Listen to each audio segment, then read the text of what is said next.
दोस्तों, सीजेपी के पूरे प्रोटेस्ट पर विदेशी मीडिया की नजर टिकी हुई है। अल जजीरा से लेकर के द गार्डियन तक, पाकिस्तान के डॉन से लेकर के बीबीसी तक, हर बड़े विदेशी अखबार ने इस प्रोटेस्ट को कवर किया है। अब आपको सिलसिलेवार बताते हैं कि किस विदेशी अखबार ने क्या लिखा है, और साथ ही एक बड़ी अपडेट भी है कि सोनम वांगचुक भी अभी भी सफदरजंग अस्पताल में भर्ती है, और वहां से उन्होंने एक हस्तलिखित चिट्ठी भेजी है। उस चिट्ठी में क्या लिखा है वो भी आपको बताएंगे। सबसे पहले बात करते हैं अल जजीरा की। अल जजीरा ने अपनी 19 तारीख की खबर में हेडलाइन दी है कि भारत के जेनजी प्रदर्शनकारियों ने संसद मार्च का आह्वान क्यों किया है। इसमें अल जजीरा ने पहले पैराग्राफ में लिखा है कि सोनम वांगचुक को प्रदर्शन स्थल से हटाए जाने से नाराज कॉकरोच जनता पार्टी के संस्थापक अभिजीत दीपके ने अब प्रधानमंत्री नरेंद्र मोदी के इस्तीफे की मांग की है, और उन्होंने अपने समर्थकों से सोमवार को संसद तक मार्च करने की अपील की है। अल जजीरा ने भी यही बताया है कि सोमवार से संसद का मॉनसून सत्र भी शुरू हो रहा है, यानी टाइमिंग को लेकर भी अल जजीरा ने बात की है। अल जजीरा ने आगे जो लिखा है वो बहुत महत्वपूर्ण है। अल जजीरा ने लिखा है कि पिछले कुछ समय से दक्षिण एशिया जेनजी के बड़े आंदोलन का केंद्र बनकर के उभरा है, और इसमें भारत के पड़ोसी देशों बांग्लादेश, श्रीलंका और नेपाल में हुए बड़े पैमाने के प्रदर्शनों का जिक्र किया गया है। अल जजीरा ने लिखा है कि इन देशों में कई लोकप्रिय सरकारों को सत्ता छोड़नी पड़ी है, जैसे कि बांग्लादेश में सरकार बदली, नेपाल में सरकार बदली, और श्रीलंका में भी हमने देखा कि जेनजी प्रोटेस्ट के बाद बड़े बदलाव हुए हैं। अल जजीरा ने भारत में हो रहे आंदोलन की तुलना इन पड़ोसी देशों के जेनजी प्रोटेस्ट से की है। अल जजीरा ने यह भी लिखा है कि भारत में दुनिया की सबसे बड़ी जेनजी आबादी रहती है, और 2014 के बाद से देश के कई युवा बेरोजगारी, बढ़ती आर्थिक असमानता और अलग अलग मुद्दों को लेकर के प्रोटेस्ट कर रहे हैं। अब अल जजीरा की इस तुलना का मतलब समझिए दोस्तों। अल जजीरा कह रहा है कि भारत का यह आंदोलन भी उन्हीं जेनजी आंदोलनों जैसा हो सकता है जो बांग्लादेश, श्रीलंका और नेपाल में हुए थे। ये बात मोदी सरकार के लिए बहुत बड़ी बात है। अब बात करते हैं ब्रिटेन के मशहूर अखबार द गार्डियन की। द गार्डियन ने अपनी हेडलाइन दी है कि कॉकरोच जनता पार्टी के प्रदर्शनकारी पुलिस के आदेश को चुनौती देकर के संसद तक मार्च करेंगे। गार्डियन ने साफ लिखा है कि दिल्ली में हजारों प्रदर्शनकारी पुलिस की रोक के बावजूद सोमवार यानी 20 जुलाई को संसद तक मार्च किया। गार्डियन ने प्रदर्शनकारियों की मांग का भी जिक्र किया है कि परीक्षा के क्वेश्चन पेपर लीक होने के मामलों को लेकर के प्रधानमंत्री मोदी की सरकार के शिक्षा मंत्री धर्मेंद्र प्रधान को पद से हटाए जाने की मांग है। और आगे लिखा है कि इस मार्च को लेकर के छात्रों, सामाजिक कार्यकर्ताओं और राजनीतिक संगठनों के पुलिस के सामने आने की आशंका जताई गई है। गार्डियन ने यह भी लिखा है कि पुलिस ने युवा नेतृत्व वाली कॉकरोच जनता पार्टी के समर्थकों को मार्च की परमिशन नहीं दी है। यह बात बहुत जरूरी है, क्योंकि दिल्ली पुलिस ने कल एक एडवाइजरी भी जारी की थी, सोशल मीडिया पर भी इसे डाला था कि हमसे ना ही परमिशन मांगी गई और ना ही परमिशन दी गई, यानी दिल्ली पुलिस इस मार्च को अनऑथराइज्ड प्रोसेशन बता रही है। गार्डियन ने यह भी लिखा है कि शनिवार को भूख हड़ताल पर बैठे सामाजिक कार्यकर्ता सोनम वांगचुक को पुलिस के अस्पताल ले जाने के बाद यह आंदोलन और बड़ा हो गया है। यानी विदेशी मीडिया भी यह मान रही है कि सरकार ने सोनम वांगचुक को उठा करके आंदोलन को छोटा नहीं किया, बल्कि आंदोलन को और बड़ा कर दिया है।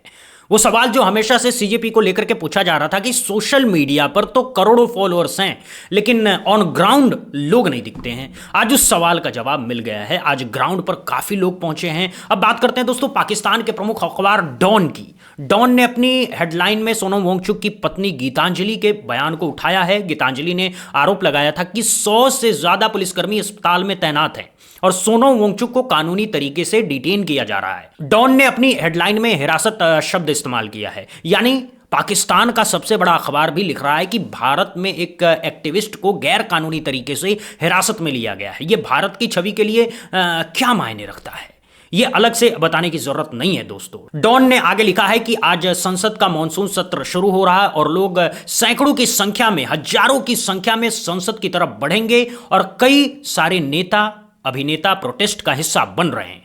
यहां तक कि कई राजनीतिक पार्टियां भी अब सोनम वांगचुक और सीजेपी प्रोटेस्ट के समर्थन में आ रही है। डॉन ने यह अनुमान भी लगाया है कि किसान भी इस प्रोटेस्ट में शामिल होने के लिए दिल्ली पहुंच सकते हैं। अब आते हैं ग्राउंड की स्थिति पर दोस्तों। आज कितने लोग जंतर मंतर पर पहुंचते हैं, और दिल्ली पुलिस ने क्या तैयारियां की है, कॉकरोच जनता पार्टी की तरफ से दावा किया गया है कि दिल्ली की सड़कों पर 1 लाख समर्थक मौजूद हैं। यह दावा खुद पार्टी की तरफ से किया गया है। दूसरी तरफ दिल्ली पुलिस ने भी बड़ी तैयारी की है। दिल्ली पुलिस ने संसद चलो मार्च को अनऑथराइज्ड प्रोसेशन बताया है और 300 से ज्यादा पुलिसकर्मियों को तैनात किया है। कई परतों की सुरक्षा जांच लगाई गई है। आंसू गैस के वाहन तैनात किए गए हैं, बैरिकेड लगाए गए हैं और सीमावर्ती राज्यों से राजधानी की तरफ आ रहे लोगों पर कई इंटरस्टेट टीमें नजर रख रही है। दिल्ली पुलिस ने आज सुबह प्रदर्शनकारियों की भीड़ को पालिका बाजार की तरफ धकेला, यानी संसद तक पहुंचने का रास्ता रोकने की कोशिश की गई। इसके अलावा राजनीतिक विश्लेषक योगेंद्र यादव भी जंतर मंतर पर पहुंचे। उन्होंने कहा है कि अब समय आ गया है कि राजनीति युवाओं के पक्ष में बदले। उन्होंने कहा है कि इस देश के युवा शिक्षा और रोजगार के सवाल पर जिस संख्या और संकल्प के साथ सड़कों पर उतरे हैं, वही इस आंदोलन की सबसे बड़ी उपलब्धि है। अब आते हैं उस चिट्ठी पर जो सोनम वांगचुक ने सफदरजंग अस्पताल से अपने हाथ से लिख करके भेजी है। यह चिट्ठी उनकी पत्नी गीतांजलि के जरिए बाहर आई है। इस हस्तलिखित चिट्ठी में सोनम वांगचुक ने 20 जुलाई के संसद मार्च को भारत की दूसरी आजादी की लड़ाई बताया है। उन्होंने 2 बड़ी मांगे उठाई है। एक है डर से आजादी, दूसरी है अन्याय से आजादी। अन्याय से आजादी को उन्होंने पेपर लीक से जोड़ा है, यानी जो बच्चे साल भर मेहनत करते हैं और उनके पेपर लीक हो जाते हैं, उस अन्याय से आजादी चाहिए। और डर से आजादी को उन्होंने अपनी अवैध हिरासत से जोड़ा है, यानी वो खुद को अस्पताल में हिरासत में मान रहे हैं। अब सवाल ये उठ रहा है दोस्तों कि क्या ये मार्च पूरा हो पाएगा? क्या मार्च करने वालों को संसद तक पहुंचने दिया जाएगा? क्या दिल्ली पुलिस बीच में मार्च को रोक देगी? क्या फिर से पुलिस एक्शन होगा जैसा सोनम वांगचुक के साथ हुआ था? दिल्ली पुलिस पहले से ही स्पष्ट कर चुकी है कि उसने मार्च की अनुमति नहीं दी है और अगर बिना अनुमति के मार्च होता है तो पुलिस अपनी कार्रवाई कर सकती है। दूसरा बड़ा सवाल यह है कि क्या धर्मेंद्र प्रधान का इस्तीफा होगा? ये तो शुरू से ही सीजेपी की मुख्य मांग रही है, लेकिन सरकार ने अभी तक इस मांग पर कोई प्रतिक्रिया नहीं दी है। ना ही धर्मेंद्र प्रधान ने कुछ कहा है, ना ही प्रधानमंत्री मोदी ने, ना ही किसी और मंत्री ने। सरकार की तरफ से तो बिल्कुल भी चुप्पी है। तीसरा सवाल यह है कि क्या सोनम वांगचुक 20 जुलाई के मार्च में शामिल हो पाएंगे? अभी तक की जानकारी के मुताबिक वो अस्पताल में ही हैं। उनकी पत्नी गीतांजलि ने पहले ही कह दिया है कि अगर सोनम वांगचुक शामिल नहीं हो पाए तो वो खुद अपने पति की जगह आएंगी और मार्च की अगुवाई करेंगी। चौथा सवाल यह है कि विदेशी मीडिया की भूमिका को लेकर के जब भारत का यह आंदोलन दुनिया भर की मीडिया में इस तरह से कवर हो रहा है, तो क्या सरकार पर कोई अंतर्राष्ट्रीय दबाव बनेगा? क्योंकि जब बांग्लादेश और नेपाल में जनजीव प्रोटेस्ट हुए थे तब भी विदेशी मीडिया की भूमिका बड़ी थी। अल जजीरा ने खुद इस तुलना का जिक्र किया है। तो सवाल यह है कि क्या भारत में भी वैसा कुछ हो सकता है? ये सवाल हवा में तैर रहा है। विदेशी मीडिया की जो कवरेज है वो एक बात साफ बता रही है कि पूरी दुनिया की नज़र भारत पर है। बीबीसी हो, रॉयटर्स हो, वॉशिंगटन पोस्ट हो या फिर DW जर्मनी हो, इन सब अखबारों ने पहले भी सोनम वांगचुक को जबरन उठाए जाने की खबर छापी थी और उसमें एक शब्द कॉमन था, फोर्सिबली, यानी कि जबरदस्ती। और अब जब आज संसद मार्च हो रहा है तो ये सारे अखबार फिर से इस पर नजर रखेंगे।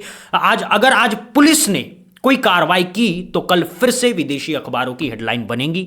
अब बात करते हैं दोस्तों जंतर मंतर की ग्राउंड स्थिति की। दिल्ली की सड़कों पर जो भीड़ जमा हुई है उसमें छात्र हैं, युवा हैं, सामाजिक कार्यकर्ता हैं, राजनीतिक कार्यकर्ता हैं और कुछ पूर्व सैनिक भी हैं। यह भीड़ सिर्फ लद्दाख की मांग को लेकर के नहीं है, ये भीड़ पेपर लीक के मुद्दे पर है, बेरोजगारी के मुद्दे पर है, शिक्षा में भ्रष्टाचार के मुद्दे पर है। कई पुरुष सैनिक जो 1 रैंक 1 पेंशन की लड़ाई लड़ चुके हैं वो भी इस आंदोलन में शामिल हुए हैं। महिला पहलवान जो अपने आंदोलन में जबरन हटाई गई थी, उनका भी समर्थन इस मार्च को मिल रहा है। यह आंदोलन अब सिर्फ एक व्यक्ति का आंदोलन नहीं है, यह आंदोलन एक विचार बन चुका है, यह आंदोलन एक भावना बन चुका है। और जब कोई भावना जन आंदोलन बन जाती है तो उसे रोकना बहुत मुश्किल हो जाता है। बांग्लादेश ने यह देखा है, नेपाल ने भी यह देखा है, श्रीलंका ने भी यह देखा है। अब सवाल यह है कि क्या भारत भी ये देखेगा या फिर मोदी सरकार बातचीत का रास्ता अपनाएगी? अब तक तो सरकार ने कोई बातचीत नहीं की है, अभी तक तो सरकार ने कोई मंत्री नहीं भेजा है, अभी तक तो सरकार ने कोई प्रवक्ता नहीं भेजा है, अभी तक तो सरकार ने कोई नेता नहीं भेजा है।